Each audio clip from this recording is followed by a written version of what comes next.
Un fidèle dévoué fait toutes ses promesses, mais après avoir été déçu par Dieu, il se livre au satanisme et lors d'une nuit sombre reçoit un avertissement terrifiant de Padre Pio. Sa vie ne sera plus jamais la même. Dans le petit village de Saint-Rémy, perdu entre les collines verdoyantes et le ciel scintillant, vivait un homme nommé Étienne. Fidèle serviteur de Dieu, il n'avait jamais cessé de prier, d'offrir des dons à l'Église et de partager sa foi avec ses voisins. Il croyait de tout son cœur que chaque souffrance était une épreuve pour renforcer son amour pour le Tout-Puissant.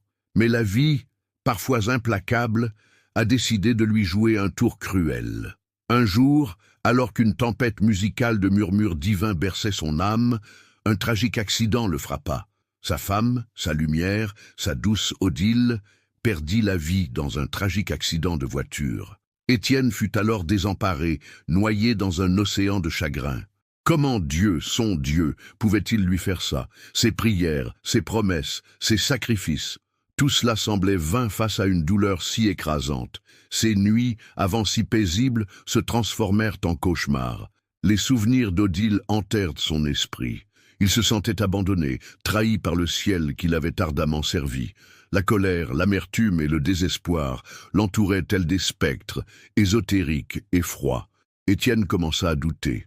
Pourquoi prier encore? Sa foi s'effondrait comme un château de cartes sous un souffle de vent. C'est dans cette obscurité qu'il commença à explorer des voies différentes, des chemins dont il n'avait jamais osé rêver. Le satanisme, attirant et redouté, lui offrait une réponse simple. Abandonner la foi en un Dieu qui l'avait déçu. Plongé dans ce monde sale et ténébreux, il se laissa séduire par la promesse de pouvoir, d'une paix troublée, déguisée en liberté. Étienne se rendait à des rites occultes sous des cieux étoilés, se mêlant à des fidèles de l'ombre, chantant des hymnes de désespoir et de rébellion. Il se sentait vivant, même si cela le conduisait vers des abysses sombres. Mais les ténèbres ont leur prix, et il le savait au fond de son cœur, tout comme il savait que chaque balancement entre bien et mal l'éloignait de la lumière. Une nuit, alors que la lune était pleine et que des ombres étranges couvraient les arbres, Étienne se retrouva face à une décision qu'il n'avait jamais envisagée. Ce soir-là, alors qu'il s'attardait dans un cercle maudit de bougies noires et de sigles inquiétants, l'air s'électrisa. Un frisson parcourut son échine, et tout à coup, un parfum de rose emplit l'air. Les murmures s'éteignirent, et une voix familière, empreinte de douceur et d'autorité, résonna dans son esprit. Étienne, il sut immédiatement de qui il s'agissait. Padre Pio, le saint mystique, celui qui avait guéri tant d'âmes, se tenait devant lui. Émanant de lumière, son visage était empreint de compassion. Étienne, figé, observait le saint quitter la brume des ombres pour l'envelopper d'un éclat divin insoupçonné. « Pourquoi es-tu ici, garçon ?» demanda Padre Pio d'une voix aussi douce que le miel, mais aussi gravement sévère qu'un orage menaçant. « J'ai perdu tout espoir. J'ai été trahi par le Seigneur. Je ne pouvais plus marcher sur le chemin de la lumière, je me suis tourné vers l'obscurité. » Sa voix tremblait, chaque mot le plongeant un peu plus dans le désespoir. Mais Étienne, même dans le plus grand désespoir, la lumière de la foi ne doit jamais s'éteindre. Ce choix t'éloigne de ta vraie nature, te condamne à l'errance parmi ces ténèbres. Regarde en toi et tu verras que l'amour de Dieu ne t'a jamais abandonné. Dans ces paroles, Étienne puisa une force insoupçonnée. Les visages des fidèles, les rires d'Odile se mirent à danser autour de lui dans un tourbillon d'émotions.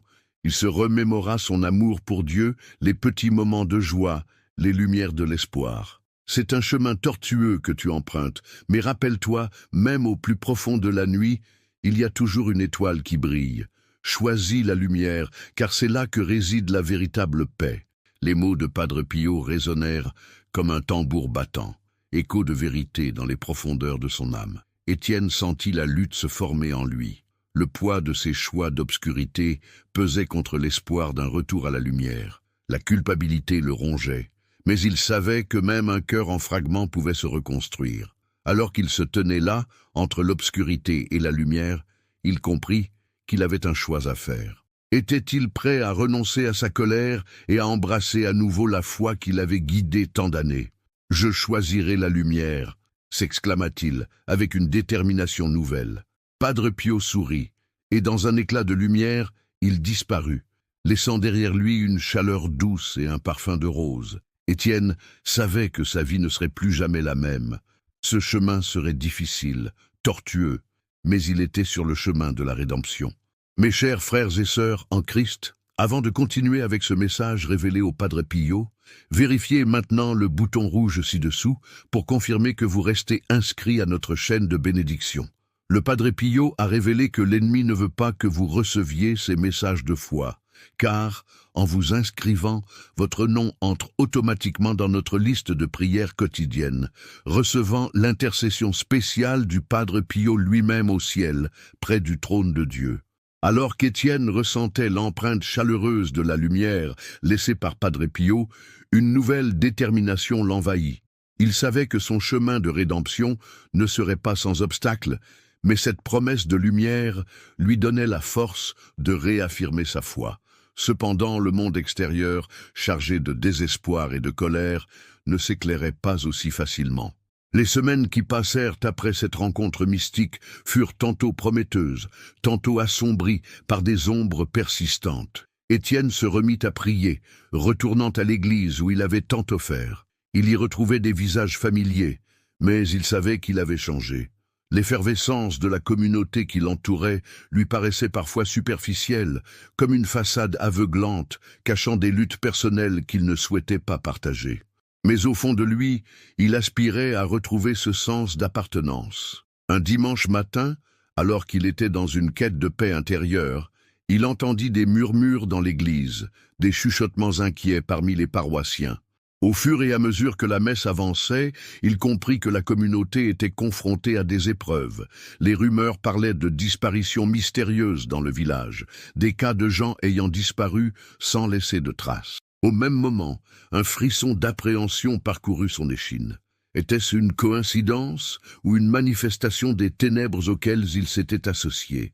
Le regard troublé des villageois le rendait encore plus conscient de sa double vie. Alors qu'il s'efforçait d'avancer dans la lumière retrouvée, il sentait le poids croissant des choix qu'il avait faits. Était-il véritablement capable de se reconnecter à cette communauté qu'il avait laissée derrière lui? Ou devait-il alors faire face aux conséquences de ses actes passés? Un samedi soir, après un jour de travail harassant, Étienne décida de se joindre aux prières nocturnes de la communauté dans l'ancienne chapelle. Le lieu, baigné d'une lumière tamisée, évoquait des souvenirs d'innocence, et malgré l'inquiétude, il ressentit une douce chaleur envelopper son cœur. Cependant, la sérénité de l'événement fut rapidement perturbée par des rumeurs inquiétantes, lorsque l'abbé révéla qu'une présence malveillante semblait rôder autour du village. Des témoins affirment avoir vu une silhouette sombre, une ombre massive se faufilant parmi les arbres à la tombée de la nuit, annonça-t-il d'une voix grave. Les murmures se firent plus vifs, les visages se durcirent. Étienne sentit une poussée d'angoisse soudaine. Il savait qu'il devait faire face à cette menace. Sortant de la chapelle, une possibilité audacieuse germa dans son esprit. Il avait plongé dans l'obscurité, mais s'il pouvait faire preuve de courage, peut-être pourrait-il inverser le cours des événements, retrouver la lumière tout en affrontant le mal. Le lendemain matin, Étienne se leva plus tôt qu'à l'accoutumée, mobilisant tout son courage pour se rendre à la forêt où les disparitions avaient eu lieu. Chaque pas qu'il faisait le rapprochait d'une décision cruciale. Alors qu'il s'enfonçait dans les bois, une sensation soudaine de vertige l'envahit. Les arbres, d'anciens témoins des mystères de ce monde, semblaient murmurer. Étienne savait qu'il n'était pas seul. Il pouvait sentir une présence émanant de ces ombres familières qu'il avait autrefois côtoyées. Un bruit léger, semblable à un souffle, attira son attention. Il aperçut une silhouette au loin, enveloppée d'une obscurité intrigante. S'arrêtant brusquement, son cœur battait la chamade. Était-ce l'ombre mentionnée par les villageois? Ou était-ce un test, l'un de ceux que Padre Pio lui avait conseillé de surmonter pour prouver sa foi? À ce moment, il chercha en lui la force trouvée dans la lumière. « Je choisis la lumière », clama-t-il dans la solitude de la forêt, sa voix résonnant entre les arbres. La silhouette se figea. Une seconde passa, puis, avec une rapidité inattendue, elle s'approcha. « Tu es revenu d'entre les ombres, Étienne », murmura une voix séduisante qui glissa le long de son esprit comme une caresse. C'était une voix qu'il avait entendue dans ses rêves les plus sombres, une invocation du passé. Étienne reconnut alors le visage familier d'un ancien ami, Samuel, qui avait été son compagnon dans ses rites d'obscurité avant le décès d'Odile. Sa présence éveilla des souvenirs d'une camaraderie perdue, mais elle dissipait aussi l'angoisse qu'il avait ressentie. « Je suis là pour t'aider. Nous pouvons obtenir ce que nous désirons.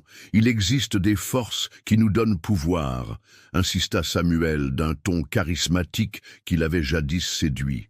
Ces paroles serpentaient à travers l'esprit d'Étienne, suggérant des visions de puissance, de maîtrise, la promesse de retrouver Odile d'une manière ou d'une autre. Ce nouveau dangereux désir luttait avec l'éclat de la lumière qu'il venait à peine de retrouver. « Non, Samuel, je suis ici pour retrouver la paix et non me plonger davantage dans l'obscurité. » répliqua Étienne, bien que son cœur battait de façon irrégulière, tiraillé entre l'ancien ami et la nouvelle vérité. La réaction de Samuel était inattendue.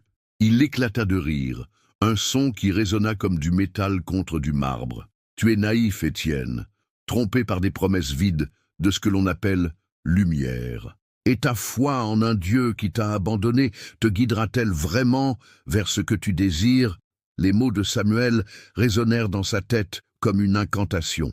Étienne savait qu'il devait trancher la liaison qui l'unissait à son ami, ou risquer de se retrouver piégé dans un nouvel abîme où les ténèbres l'attiraient encore plus. Mais avant de pouvoir se décider, un mouvement parmi les arbres attira son attention. Une silhouette, une présence familière qui frappa à la porte de sa conscience. Le dilemme qui pesait sur son cœur se nourrissait d'ombres toujours croissantes, de succès ou d'échecs. Étienne devait choisir, et ce choix allait déterminer non seulement son avenir, mais possiblement celui de toute sa communauté. Au-dessus de lui, la lune brillait, mais les ombres ne faisaient que s'épaissir. L'avenir se teintait de mystère, des voix anciennes chuchotaient à son oreille. Était-ce la lumière ou l'obscurité qui le guidait? Chaque pas, chaque souffle l'approchait d'un choix irrémédiable. L'heure de vérité approchait, mais le chemin, empli de promesses et de dangers, se dérobait sous ses pieds. Étienne se tenait là, les battements de son cœur résonnant dans sa poitrine comme les tambours d'un jugement imminent. La figure familière de Samuel se tenait devant lui, massive et sombre, une ombre de ses propres choix. Le souvenir des rites d'obscurité s'élevait en lui, et avec cela, la lutte entre son ancienne vie et la voie vers laquelle il essayait de se diriger. « Reviens avec moi, Étienne », implora Samuel, ses yeux scintillant d'une lueur fascinante. « Je te montrerai la vérité derrière les voiles. Le pouvoir que nous avions, nous pouvons le retrouver, et bien plus encore. Odile aimerait que tu libères le potentiel qui est en toi. » Les paroles de Samuel résonnaient comme une mélodie envoûtante. Étienne savait que c'était un piège, une promesse séduisante de revenir à la normale ou de récupérer celle qu'il avait perdue. Mais la douleur d'Odile, toujours vive, l'aveuglait avec des éclairs de colère et de regret. Il se souvint de la voix de Padre Pio, appelant à choisir la lumière. Mais comment pourrait-il oser tourner le dos à une telle offre? C'était un dilemme qui résonnait profondément en lui, une lutte à la fois extérieure et intérieure. « Regarde, regarde autour de toi », continua Samuel d'un geste théâtral. « Le monde est rongé par la désespérance. Tu crois vraiment que l'Église va te sauver? Ils portent les poids de leurs propres mensonges. Ensemble, nous pourrions bouleverser l'ordre établi. » Étienne se mit à douter, oscillant entre sa fidélité et ses promesses de foi et l'attrait d'un pouvoir tangible. Les ombres des arbres dansaient autour de lui, renforçant les murmures qui semblaient se moquer de ses hésitations. La promesse de retrouver Odile le hantait, ses lèvres s'ouvrant sur un sourire qu'il n'avait pas vu depuis des mois, seul écho résonnant dans sa mémoire. « Et si je te disais qu'il existe un moyen de la ramener, un secret qui pourrait te permettre de la retrouver, de la ramener auprès de toi ?» Son cœur bondit à la mention d'Odile. Étienne se sentait comme un naufragé, sa foi vacillante au milieu d'une mer houleuse. « Comment? Qu'est-ce que tu sais ?» Samuel s'approcha un peu plus, s'assurant que son regard frappait dans l'âme d'Étienne. Il y a un rituel, une incantation perdue, une alliée qui pourrait t'apporter ce que tu désires. Mais tu dois être prêt à tout sacrifier pour invoquer ce qui est au-delà de notre monde. L'angoisse mêlée d'espoir inonda Étienne. Il se recroquevilla sur lui-même, se laissant emporter par ses souvenirs, par la tendresse qu'il avait perdue. Chaque seconde qui passait, il pesait le coût que cela exigerait de lui. La lumière de son amour pour Dieu était obscurcie par la possibilité de raviver la flamme d'un amour qui brûlait encore en lui, malgré l'éclat de ses déceptions. Était-il prêt à faire un tel sacrifice? La rue de son village, baignée dans les ombres de la nuit, flottait tel un mirage lointain. Les visages de ses voisins, ces âmes qu'il avait perdues de son entourage, lui revinrent à l'esprit, les rires d'Odile, ces éclats de lumière ambrée, ses mains tendues vers lui, patientes et aimantes. Leurs souvenirs formaient un tableau vivant, contrastant avec la promesse trompeuse que Samuel lui proposait. « Rappelle-toi, chaque choix a un prix », chuchota la voix de Samuel, comme une incantation où le doute se mêlait à l'espoir. « Si tu choisis la lumière, tu seras limité, hésitant. Mais si tu embrasses l'obscurité, tu libéreras des pouvoirs que nul homme ne connaît. » Un crépitement dans l'air le fit sursauter. Le temps semblait s'arrêter alors que sa décision se rapprochait. Étienne, encore en proie au tumulte de ses émotions, aperçut derrière Samuel une silhouette indistincte, une ombre nouvelle qui se mouvait lentement parmi les arbres. Un frisson de terreur lui parcourut l'échine. « Samuel !» cria-t-il. Mais au moment où le nom franchit ses lèvres, l'ombre se matérialisa dans la pénombre, révélant une créature voilée de noir, ses traits indistincts et malveillants. Un rire rauque et guttural résonna, rompant le silence nocturne tel un fracas sinistre. Samuel fit un pas en arrière, ses yeux trahissant la première lueur de crainte. « C'est impossible. Tu ne devrais pas être ici. » Étienne, en proie au désespoir, sut que cette créature surgie des ténèbres était le prix qu'il devait payer, une manifestation du mal qu'il avait approché trop près. Il sentait la présence de cette force maléfique croissante. La dualité de son choix le happait à mesure que des souvenirs de lumière et d'amour affluaient dans son esprit. Mais le cauchemar se tenait devant lui, palpable et dérangeant. La créature s'avança, son souffle glacé contre le visage d'Étienne. « Tu dois choisir, Étienne, la lumière ou l'obscurité, le chemin du pouvoir ou celui du sacrifice. » Un combat intérieur se déroulait en lui. La silhouette de la créature devenait floue, offrant des visions fugaces de ce qu'il avait perdu et ce qu'il souhaitait retrouver. Étienne plongea son regard dans les ténèbres, sa voix résonnant avec écho dans son esprit, mais sa détermination se bâtissait sous le poids du choix. « Je choisis la lumière !» cria-t-il. Mais un tremblement dans sa voix trahissait l'incertitude qui se retenait au fond de son âme. Étienne était partagé, pris entre son amour pour Deus et la culpabilité de ceux qui l'avaient blessé et perdu.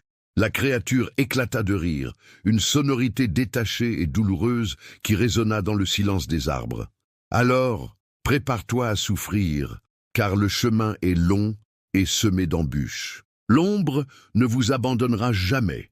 Et chaque moment de lumière sera le précurseur d'un plus grand désespoir. » Tandis qu'il luttait avec la déferlante des choix, Étienne comprit que ce conflit n'était que le début. Le monde autour de lui, jadis familier, se changeait et il n'était plus certain de qui il pouvait vraiment faire confiance. Les murmures de la forêt enfilaient leur voix dans son esprit, lui remémorant les vérités et les mensonges tissés autour de lui. Samuel, regardant la créature avec méfiance, recula un peu. « Ne fais pas cela, Étienne. Rejoins-moi et nous pourrons renverser cette menace. » Et alors que la tension atteignait son paroxysme, la brise dans les arbres se calma, comme pour écouter son prochain mouvement. Étienne devait interroger ses choix et se battre pour son âme, au-delà des ténèbres qui l'entouraient. Le murmure de la guerre, la puissance de la lumière se faisait sentir, mais quel en serait le prix ?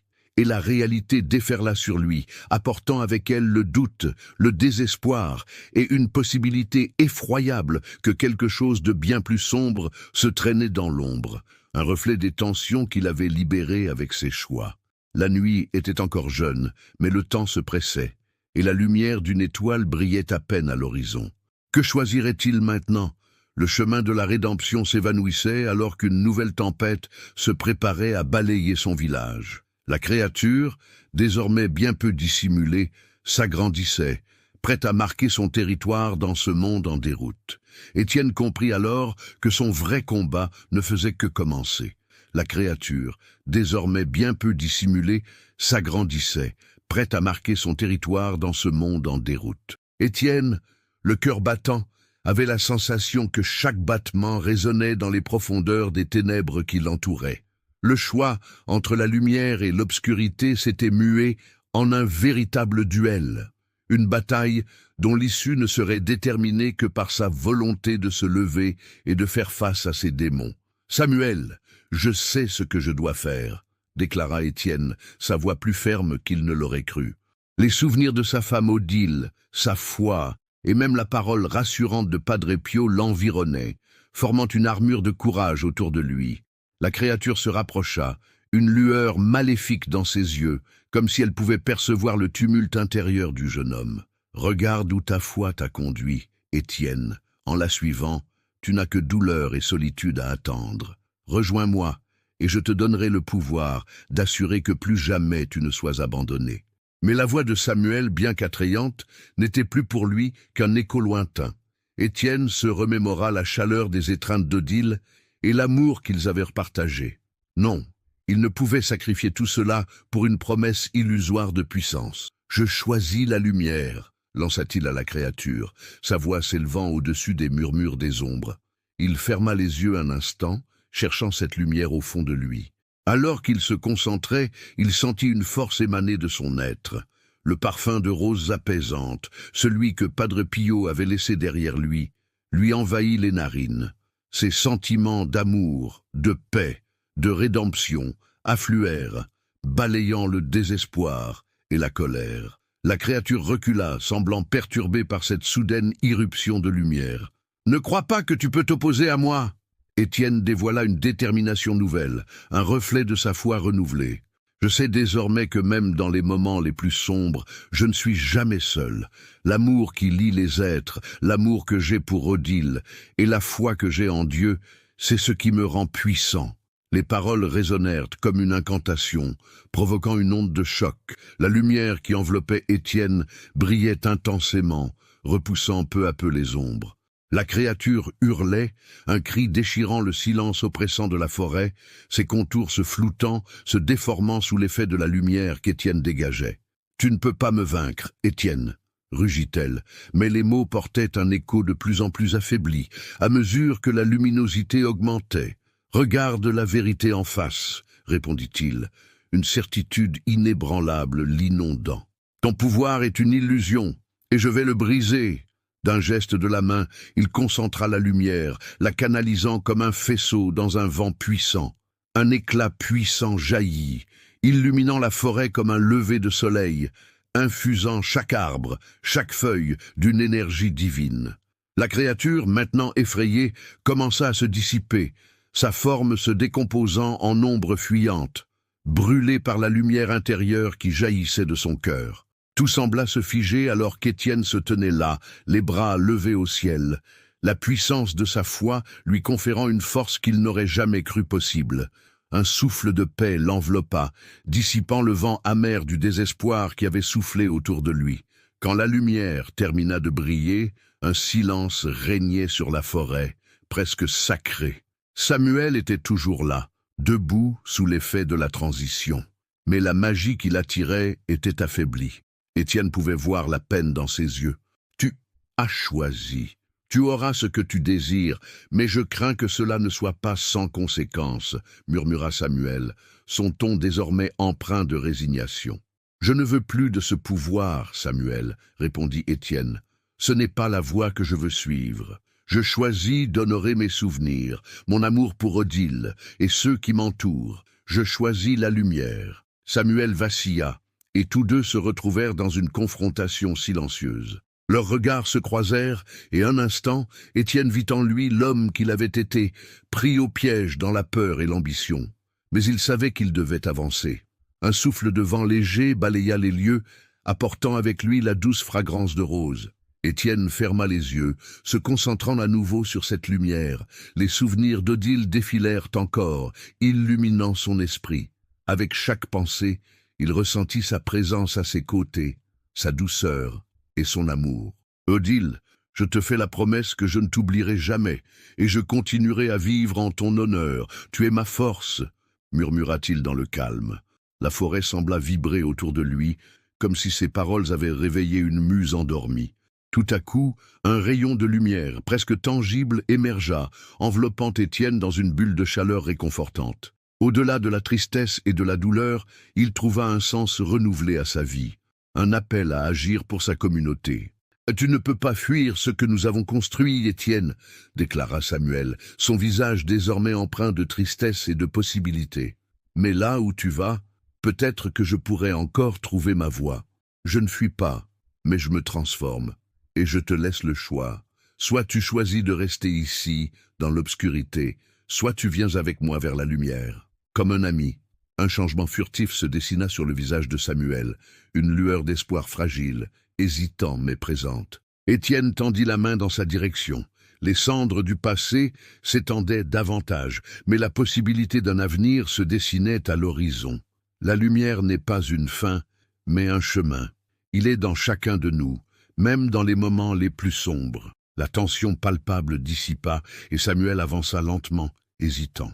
Alors qu'il saisissait la main d'Étienne, un feuillet de lumière s'enroula autour d'eux, les enveloppant dans une étreinte, chassant ainsi les ombres qui planèrent longtemps.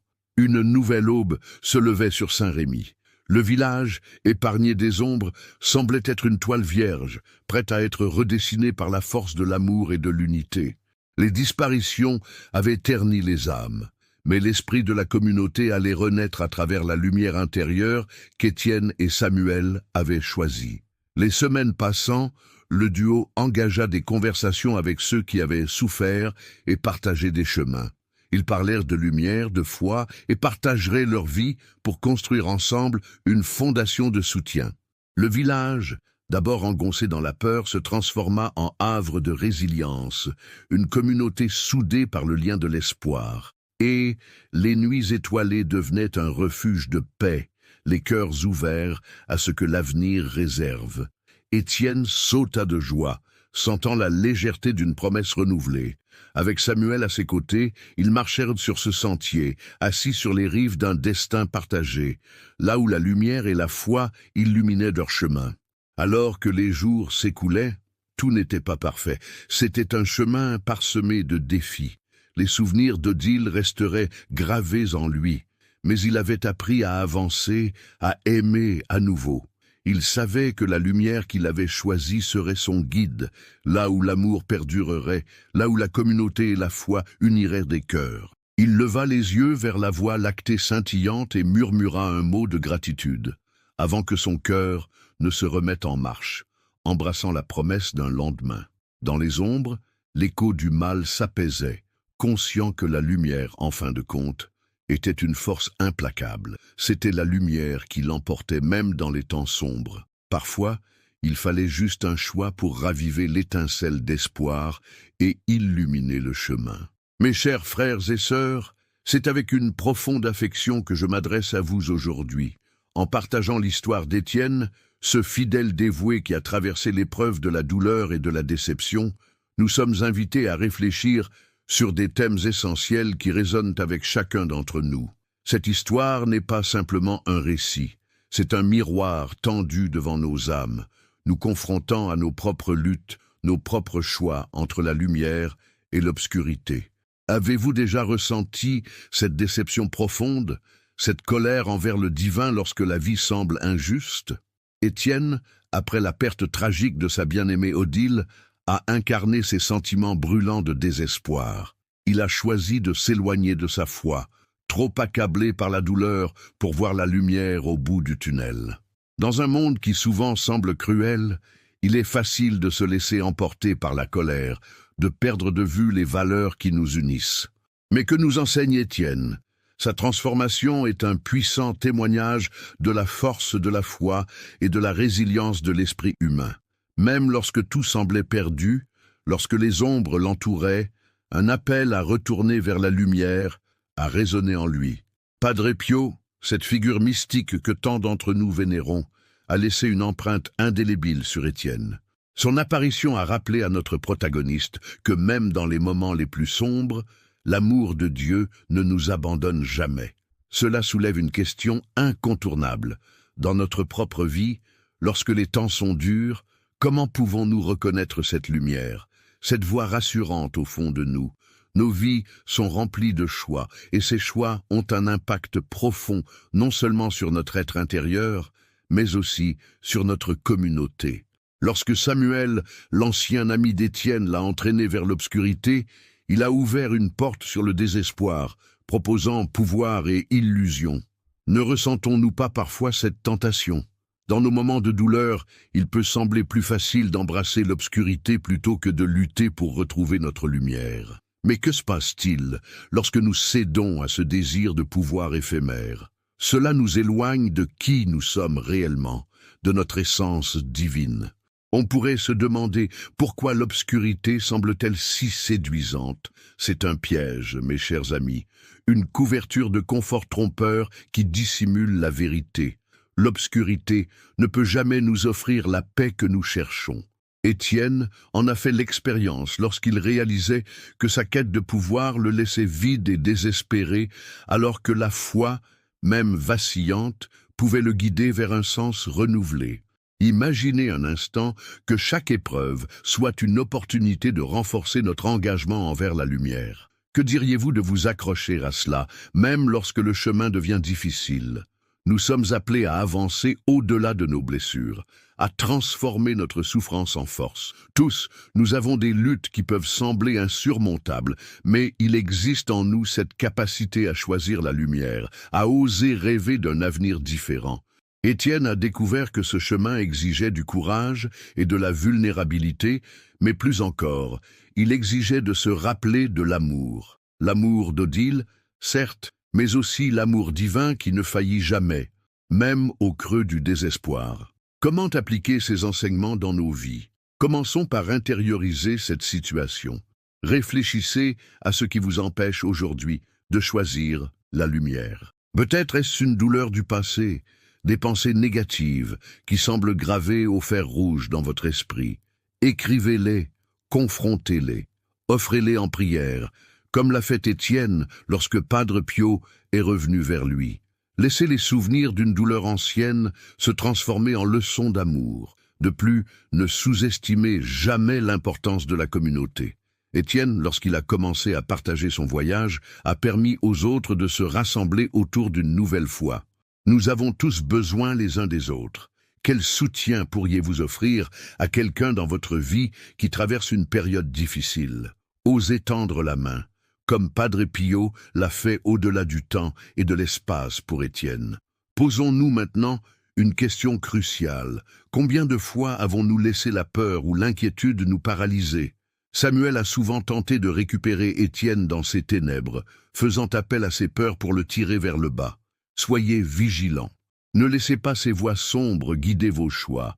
Choisissez plutôt la lumière, même quand cela semble peu prometteur. Et alors que nous avançons ensemble, gardons l'espoir d'un lendemain. Comme Étienne, il nous est possible de renaître, de reconstruire à partir de nos ruines. Cela ne signifie pas que la douleur disparaît, mais avec chaque pas que nous faisons vers la lumière, nous ouvrons une nouvelle possibilité, une nouvelle réalité pour nous et pour notre communauté. Que pourriez-vous bâtir avec la puissante énergie d'une foi renouvelée? Que pourrais-je bâtir? En conclusion, j'aimerais vous laisser avec cette pensée. Chaque instant est une nouvelle opportunité pour choisir la lumière.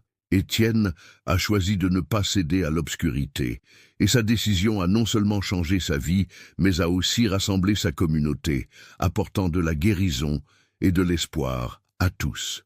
Pensez à cela, chers frères et sœurs. Le parcours entre la lumière et l'obscurité peut être interminable, mais c'est notre choix de marcher dans la lumière qui peut créer un impact durable. Qu'allez-vous choisir aujourd'hui? La lumière, mes chers fils et filles, s'étend bien au-delà de ce que nous voyons dans notre quotidien.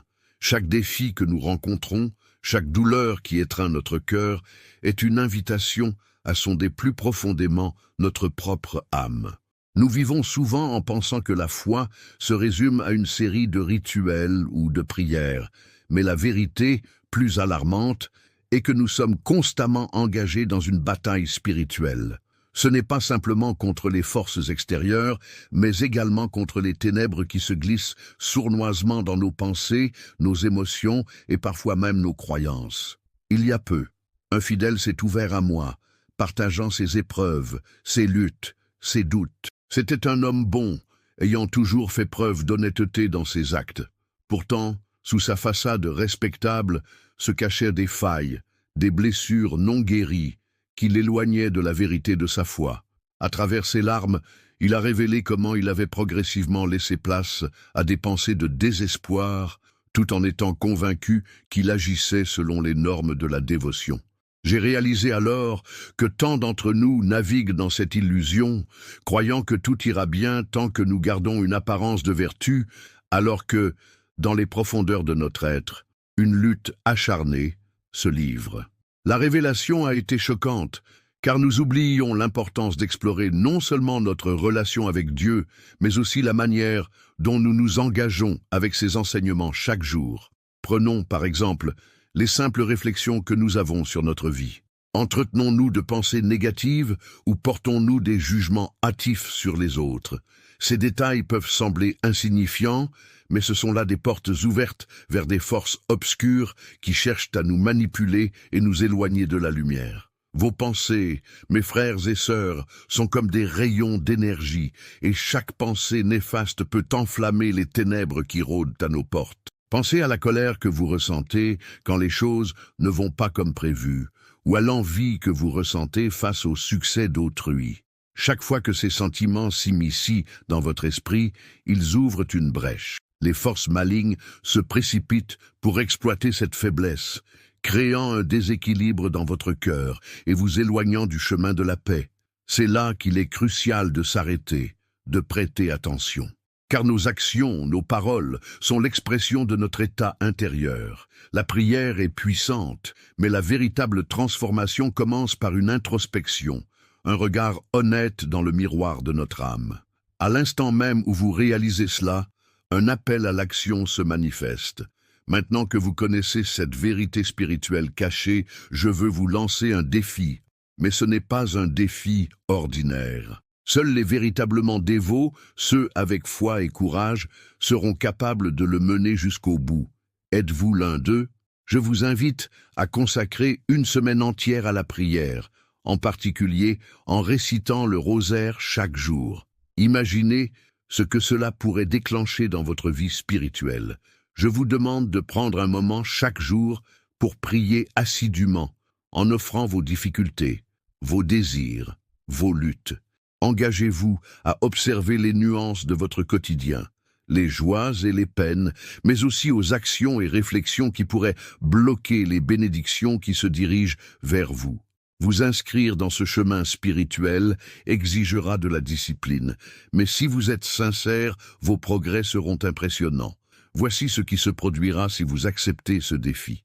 Enraciné dans la prière quotidienne, vous vous connecterez non seulement à la lumière qui vient de Dieu, mais vous aurez également l'occasion d'éprouver des guérisons spirituelles.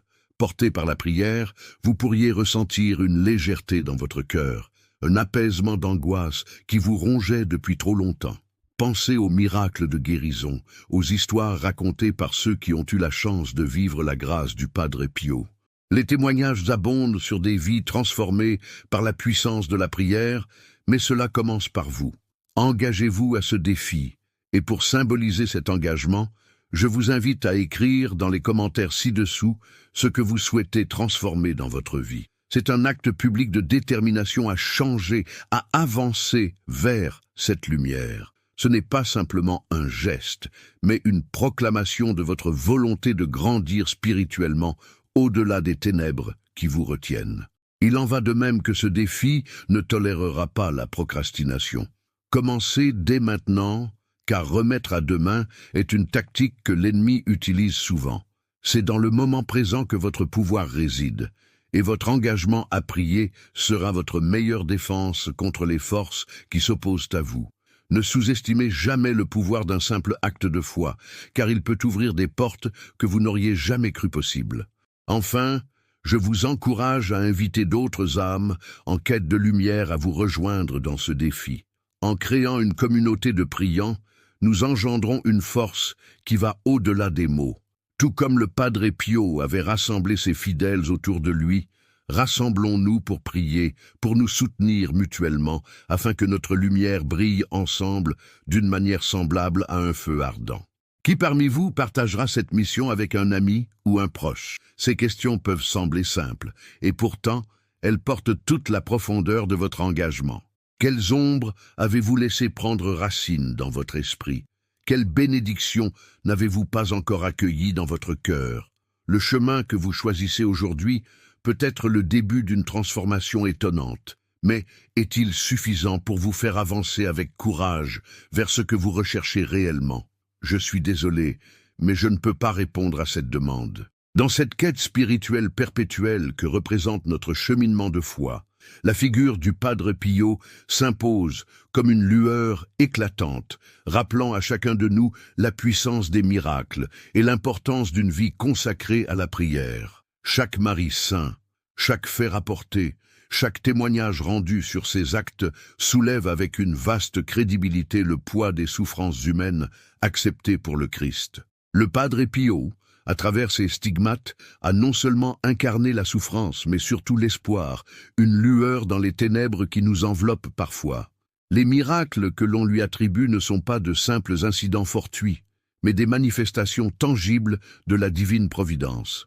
À travers tous ceux qui se sont tournés vers lui, qu'il s'agisse de ceux souffrant de maladies physiques ou de ceux confrontés aux lourdeurs de l'âme, le Padre Pio a été un intercesseur puissant, un frère souffrant et un guide éclairé. Sa capacité à ressentir la douleur d'autrui, à porter les fardeaux des âmes en détresse et à les présenter au trône de Dieu illustre véritablement son rôle de pont entre le ciel et la terre. Il ne s'agit pas seulement d'être un saint, mais de se faire un servant fervent de l'amour divin. En observant comment il a utilisé ses propres souffrances pour aider les autres, nous découvrons une invitation à redéfinir notre propre vision de l'épreuve. Face aux défis quotidiens et aux moments d'angoisse, ne serions-nous pas appelés à faire preuve de la même résilience? Chaque prière laissée par un fidèle devant son tombeau à San Giovanni Rotondo résonne comme un écho de supplication, une démarche pour retrouver la clarté spirituelle que nous cherchons. Quelle place réservons-nous à l'intercession du Padre Pio dans notre quotidien? Combien de fois avons-nous négligé de demander son aide en raison de notre scepticisme?